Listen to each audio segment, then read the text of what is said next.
Moikka kaikille, mä oon Eerika ja mä oon tanssijana Moonwalkersissa ja tänään mä halusin tehdä teille tämmösen ihan nopean videon asioista, joita K-pop-jonnet ei muista.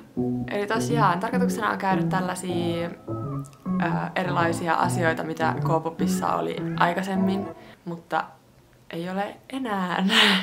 Tässähän olisi vaikka kuinka monta aspektia ja näkökulmaa, mihin tämä voisi ottaa, mutta tarkoitus ei ole nyt tänään puhua ainakaan mistään niin kuin sopimuksista, mikä K-popissa on vikana. Ei ole tarkoitus niin kuin mollata mitään, eikä myöskään ole tarkoitus haukkua niin kuin uusia K-pop-faneja siitä, että he ovat faneja vasta nyt. Me ollaan kerättynä tähän niin kuin 10 asiaa, joista varmaan 5 liittyy EXOon, mutta bear with me.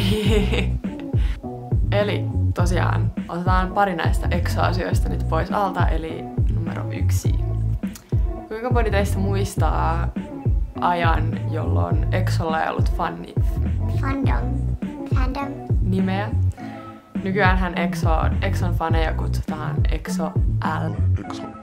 EXO Love. Whatever you wanna call it. Mutta silloin kun EXO oli vielä hyvin tuore nuori poikabändi, niin heidän fanejaan hän kutsuttiin Exotics.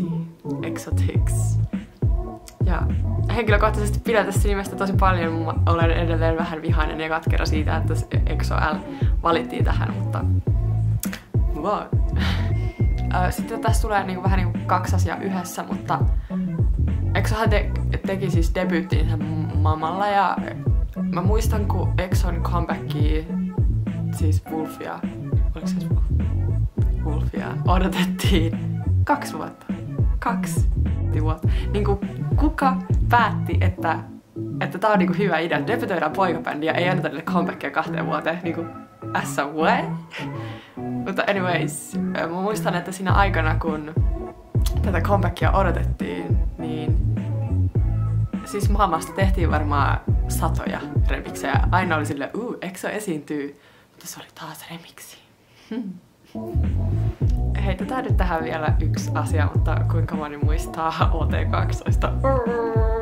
Mun mielestä tää on jotenkin tosi mielenkiintoinen ilmiö, että silloin kun se jäsen niin kun lähtee siitä ryhmästä, niin kaikki on ihan silleen mut sit niinku 3 kuukauden päästä kukaan edes muista asiaa. Mä haluaisin puhua vielä seuraavaksi noista niinku disbanded K-pop groups. No tässä lähivuosina on esimerkiksi 4Minute, Sister, Kara, Wonder Girls, Miss A, muutaman nimetäkseni Rainbow, jättäneet hyvästi K-pop maailmalle ja tässä sitä ollaan ilman heitä. Mitkä on teidän fiilikset? Kun ennen oli semmonen pure fan ja sitten nyt kun susta on tullut aikuinen ja sä oot vaan niinku katkeroitunut kaikesta tästä ja oot vaan vihainen maailmalle, niin mun mielestä se on niinku hauskaa, kun sä oot silloin fanina niinku ennen sä oot ollut vaan niin supportive niitä vastaan ja nyt ne vaan tuolla kännää ja tekee jotain ja mä oon silleen ei kiinnosta. Kun itse olen aloittanut K-pop-tanssimisen vuonna 2012, niin muistan kun varsinkin täällä Suomessa niin tanssijoita ei ollut, tai varsinkin ryhmiä ei ollut kuin ehkä niinku kourallinen. Nyt niitä löytyy tosi paljon ja se on niinku omalla tavallaan tosi kiehtovaa ja mielenkiintoista, että kuinka se kulttuuri kasvaa ja se missä sä oot ollut niinku tosi kauan jo mukana, niin että se on niinku tosi kiehtovaa nähdä, kuinka nekin ihmiset, jotka on niinku ollut tosi minä ikinä tuollaiseksi rupean, niin ne on niinku tässä mukana silleen satanalla. Nyt kun puhutaan niinku K-pop-jonneista, niin mut tulee niinku mieleen, että muistatteko te aikaa ilman, tai niinku ei ilman, vaan siis ennen BTS:ää?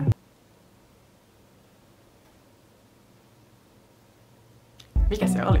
Muistatteko te, kun ihmiset fanitti, I don't know, 2PM, Big Bang, SHINee, ne vaan niinku voitti kaikki palkinnot ja sitten tuli BTS. Mä muistan vieläkin silloin, kun BTS debytoi ja tuli se niitten ensimmäinen joku haastattelu, missä RM oli sillä, että Mutta joo, että meistä tulee isä.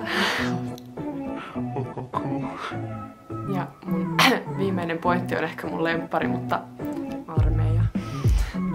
Toisaalta nyt oli kyllä se, mikä ihme laki, että näitä kaikkia vanhoja paappoja pitää käydä se armeija tässä niin kuin vuosien sisään, minkä takia Koreassa on kauhean mun oppalaiset ei armeija, minä pysty. Ei se niin kuin enää tässä paljon hirveästi hetkauta, kun sä oot jo elänyt sen, että niin kuin esimerkiksi oma lempparini Super Junior, he ovat kohta taas kokonainen, koska kaikki ovat käyneet jo armeijan. Mutta niin kuin se, että tai uusilla Kova-faneilla on vasta niin kuin tämä rumpa tässä on niin kuin alkamassa. Että onnea siihen jatkamiseen, niitä uusia ryhmiä tulee kyllä. Mutta jes, hei, pistäkää kanava seurantaan ja te laittaa myös kommentteihin jotain, jos teillä on lisää mietteitä ja haluatte jatkaa kommentointia tai keskustelua, niin that is the place to be. Nähdään ensi jaksossa.